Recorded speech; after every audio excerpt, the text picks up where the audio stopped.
Hello, everyone. My name is Rudrani, and welcome to the Women's Day special episode of Zoom Happy Space. We created this space to have fabulous women tell us their stories that inspire, encourage, and make this world a better place. Today, I couldn't have a better guest than her. She's inspiring, she's motivating, and her journey is obviously something that you're aware of, and all of you love her like I do. I'm talking about the wonderfully talented Vidya Balan. Vidya, thank you for doing this. Thank you for having me on Happy Space. Happy Zoom, happy space. I love that name. It is, right? And It is. since you mentioned that, what is Vidya Balan's happy space? Oh, home. Nothing like home. I am a home bird and I can spend all my time at home. Of course, I miss being on a set when I'm not working. Like during the pandemic, after a while, I was like, I want to be back on set. But home is definitely my happy space. I remember this wonderful Women's Day post that you put up about loving your body with this picture of this beautiful woman who was being herself in all her entirety. I know you've been through that journey, and I know that you eventually today are so proud of who you are, and you celebrate each and every, let's say, inch of who you are. And I think, but it's a process for a lot of women who are struggling out there. How do you advise them to eventually join this process? Because self-love is easy to say sometimes. A lot of them really spend time hating yourself. Most of us, don't see ourselves. And when we do, we see our flaws and our limitations and our lack, because that's how we've been conditioned since time immemorial. Our primary purpose has been to serve the man. Yeah. So even though today, with education and with more freedom, a lot of us, and still a very small percentage of us, have realized that we can have our own dreams, we can have our own desires, and all of that. It's still up. It's very difficult to shake off so many centuries of conditioning. And therefore, we end up feeling guilty when we put ourselves first. And sometimes we explain it away by saying, no, I'm doing this for my father or my brother or my husband or my son because of my love for them. It's not that. It's not love. Love is an excuse. What about love for yourself? So I do think that we're all constantly struggling. Yeah. So I don't claim to be someone who's completely in love with myself every single moment of my life. Still, I don't even think if that's possible, because those judgments which are very deeply embedded in our systems keep raising their ugly heads. And a lot of that has to do with the body. Because if you don't think that, you can be your own person, you don't feel that you have the right to your own body. You feel you're someone's property. First your father's and then your husband's.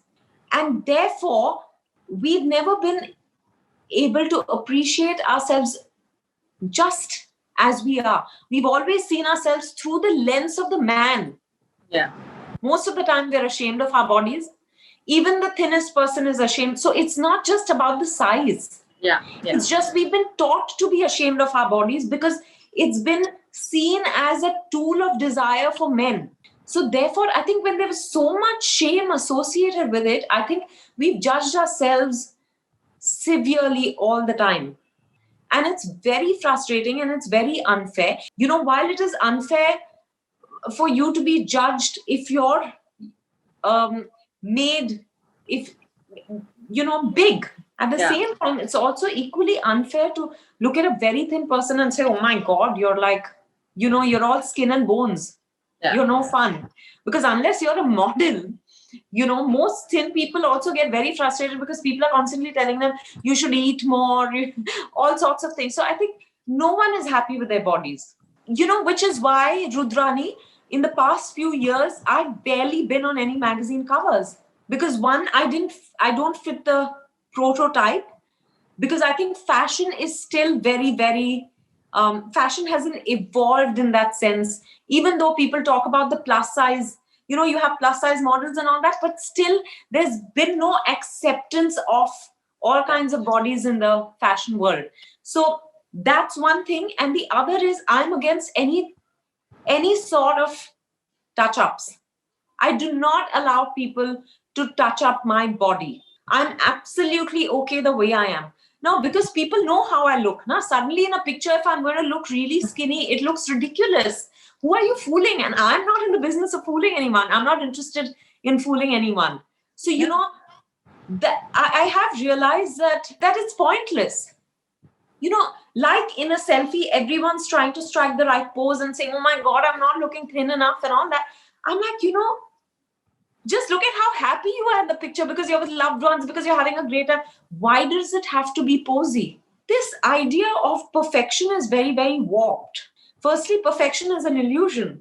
And whose idea of perfection are you Exactly. feeding into? I find all this very tiring, and I'm like, couldn't care less. Like I said, it's not like I wake up feeling great about myself every single day, Sure. or I don't go to bed feeling great about myself every single night, but I strive to like myself a little more each day.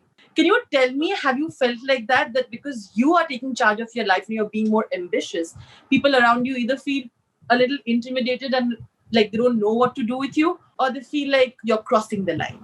Has that happened to you?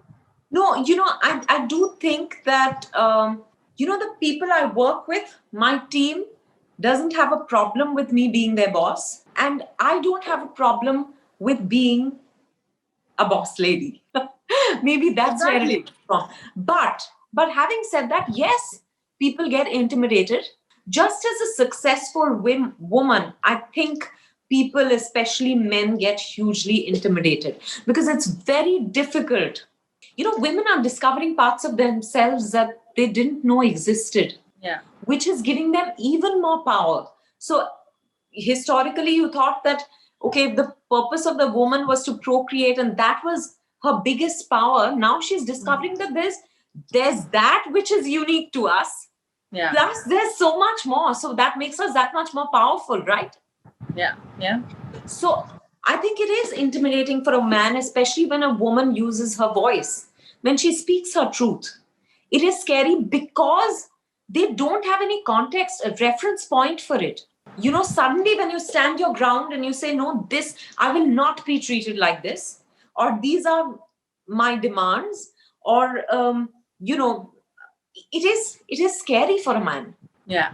And while I think a lot of men today want to be woke, and I don't mean this in a condescending way, but I just feel, men are trying. Yeah. But again, even in their minds, it's between what they feel is the right thing to do, but what is the right way to be with a woman. And that is clashing with how they've seen women being treated in their lifetime so far. And we cannot discount that.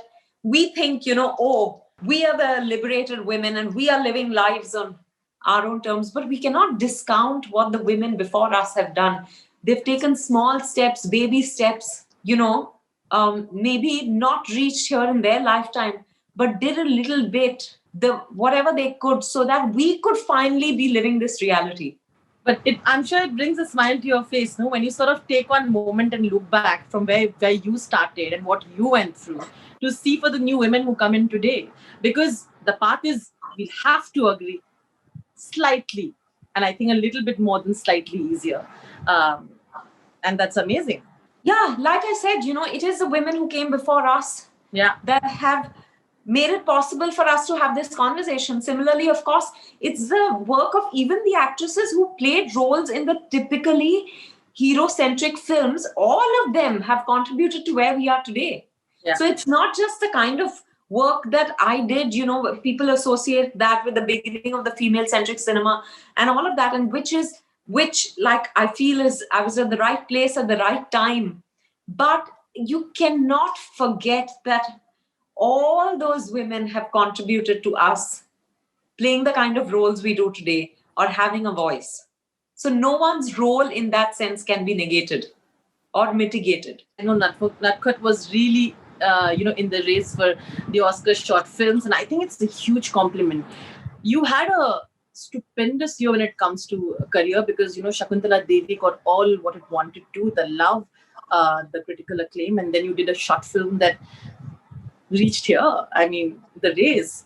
I enjoyed the fact that despite the pandemic, Shakuntala, saw great success and has received so much love from people.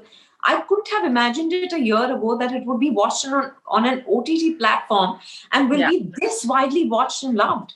Yeah. So it feels wonderful. Yes, it is validation of the choices you make, but with no disrespect meant. Of course, success is a great validation. But having said that, I'm not looking for validation. Success is only the cherry on the cake. I believed in that film wholeheartedly. I enjoyed the process of working on it. And then when I felt it's turned out well, I was like happy. And then, of course, it did so well, which is great. But what I'm loving is how the world is opening up. I'm not scared of it anymore. I used to be scared of it. I'm not scared of it anymore. I love that Nutcut was so close, you know, Yeah. to being Very amongst true. the top 5 at the Oscars. I'm thrilled that we got that far Yeah. because this was really a passion project with everyone involved with it. What were the weird advices that you received in your career that you never ended up taking? Her party में जाना जरूरी है. Because you get to network there. And I don't like going to parties anyway. So I'd be like, oh, then I'm never going to make it as an actor. All right, moving on to my second segment. Vidya, a bunch of fun and interesting questions. Are you ready? Yeah, baby. Tell me a few nicknames that are very embarrassing for you. Very embarrassing for me? Oh my God, no embarrassing nicknames. I'm called Vidu by a lot of people who know me from my childhood. I'm called Gudia by my sister and brother-in-law. My niece and nephew Ira and Ruhan call me Abida because when they were very little, they couldn't pronounce Vidya. You're lucky. I won't tell you though. He would have some interesting ones for you. But you can ask him. I can't. I'm not sharing those. Fair enough. Oh, I used to be called Medusa. The Greek goddess with snakes, and because I had really curly hair. Yeah. Growing up. Of course, then, just before Parita, I went and straightened my hair, and that just changed my hair forever. But I used to have like really tight rings. Yeah. So when I'd ride the cycle in Chembur and be going all over town, all the boys playing cricket would say, hey, Medusa, Medusa. Regarding it, tell me an audition of yours that you thought didn't go that well because, you had to do something really like ridiculous. Like they were asking you to do something really like stupid. In my ad film days, when I used to do, largely TV commercials, it was crazy the kind of stuff that sometimes they'd ask you to do in front of the camera. Almost ridiculous. No, I was probably 18 when I did my first ad film. And I remember they asked me to play mother to a 5-year-old. And that was really, really tough. And I thought that went really badly because I was like, I didn't even like kids then. So I didn't know. They asked me to imagine a boy and talk to him and all that. And I thought it went like terribly. But I got the ad film. That was my first ever ad film. You're a good actor, Vidya. That is proof you hated something and you got it. Like, hello. Thank God for small mercies. What were the weird advices that you received in your career that you never ended up taking? Her party में जाना जरूरी है.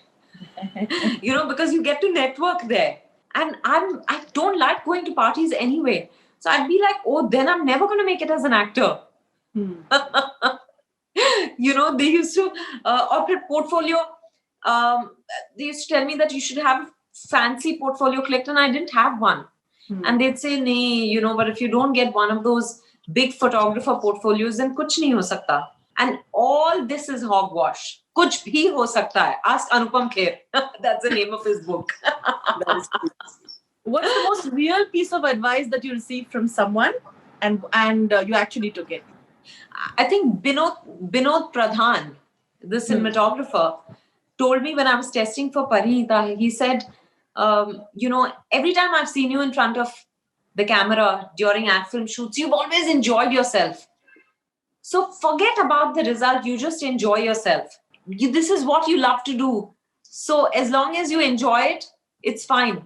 And that changed something. The next shot that I did actually got me Parinita. Wow. Yeah, because I think it just took the pressure of performance away. It was not about getting the film anymore. It was just being present in the moment, about enjoying what I was doing. Vidya's woman crush for life. So many. Oh my God, so many. I think Gillian Anderson is someone I think is just, she's too cool. A one-liner advice you'd like to give your 18-year-old self who entered the industry. That you are perfect the way you are. You don't need to change anything about yourself. You can do whatever you want.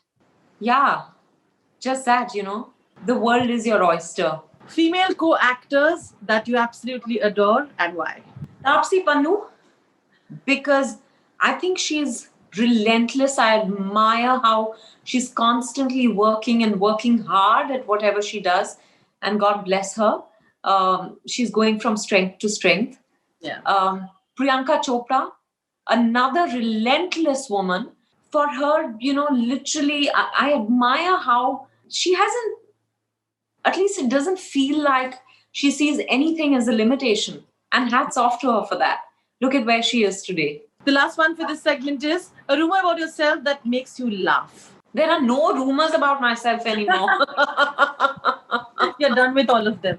No one says anything about me. So, अब कुछ करना पड़ेगा. Even when you were not doing, they were there. Like now, to abhi obviously na. Yeah, and now to शादीशुदा हूँ, but there have been no rumors about me of late, and which is a good thing, I think. Which is I'll have to start a rumor. It was Sridevi's birthday party hosted by Manish Malhotra. So we were all at his house, and that was her last birthday celebration before she passed away. When I saw her eyes shut, I bawled because I couldn't believe that the most alive eyes on planet Earth were shut forever. Moving on to the third segment, it's pretty easy. I've taken out some very beautiful picture of yours. All you have to tell me is the memory associated with the picture, what you were thinking at that time. So Vidya, are you ready? Yes. I'm showing you this is because I think you look most beautiful in saris, and no one carries a saris like you. Thank you. And there you are. Oh my God. This I think I posted for Handloom Day, if I'm not mistaken, because they're all hand-woven Kanjivarams, or I think one was a tussar. I'm not sure. I didn't see all the pictures. But yeah, most of them. One is a Banarsi, one's a tussar, and 3 are Kanjivarams. I think the mood is just, I feel beautiful in a sari because the sari embraces me. It's almost like the sari is hugging me. I like that. I love that. Because you are huggable. Because you're lovable. Just the way you are. The sari is the only garment that does not expect you to be any size to fit into it. Yeah. It fits onto you. I think one of your most early posts. Yes, this is with my mom. We were at an award function, and my parents rarely accompany me anywhere. And this was a Malayalam awards function in Mumbai, and my mom came along with me. So I just took this picture in backstage. Aren't all our mothers a huge influence on our lives? Whether we like to admit it, whether we realize it, sometimes with their presence, sometimes in their absence. This was a reading for Parinita at Dada's office. So as you see, I was relegated to the background. Saif and Dada were having a chat, and Dada, the AC in Dada's room is always very strong. So I would always sit in that corner. So we were doing a reading like that. I was sitting far away from them because I couldn't bear the AC. Of course. You remember the caption of this photo? No. It said, "How does this get any better? Sandwich between the two SRKs." Oh my God. Yeah. It was that's what it was exactly. It was at a Diwali party at Shah Rukh's. And as always, he was being very generous with praise, as he always is. And I just I literally felt like, wow, I remember falling in love with Shah Rukh when I saw him in Dil Se, and then Kuch Kuch Hota Hai. And then there was this moment where I was with the real love of my life and the real one. So, Fair enough. The second last picture, and of course, giving us couple goals is this beautiful couple. yeah, we were headed to a wedding. And, Siddharth is a very shy and private person. And he doesn't like taking too many pictures, and then posting those out of question because he's so private. And I respect that.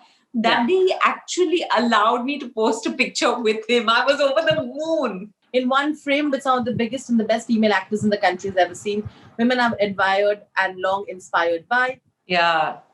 It was Sridevi's birthday party hosted by Manish Malhotra. So we were all at his house. And that was her last birthday celebration before she passed away. I didn't think at that time that she wouldn't be there for her next birthday.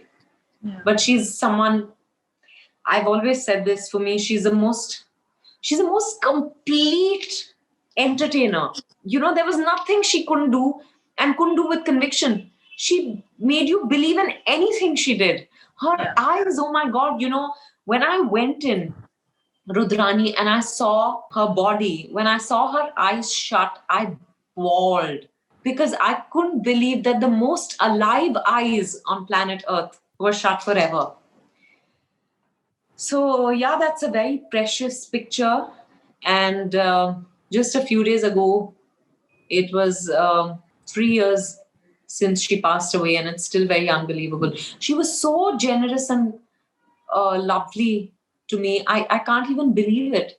That someone I've admired like that was so kind to me.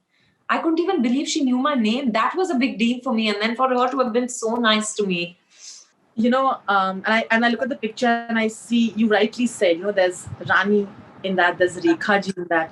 It almost feels like a generation of women who've made such impactful cinema and changed and, like we say, paved the way for more, no? Shabana ji, Aishwarya, Tina Ambani, all of them, in their own way, all of them have made such a huge impact. And we were all in one room together. It just felt, and the Queen herself. Well, thank you so much, Vidya.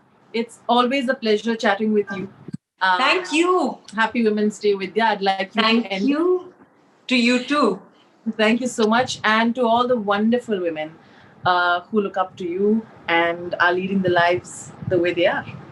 Yeah. To every woman who has the courage to lead her life the way she wants to. To every woman who has the courage to stand her ground. More power to you, and happy Women's Day. Happy Women's Day. I love you. Thank you so much, Vidya. And, you've made my weekend. Yeah, I've had such a lovely conversation with you. I'm going to hold on to this. As always. Lots of love. Thank you so much. You too. Bye, Rudrani.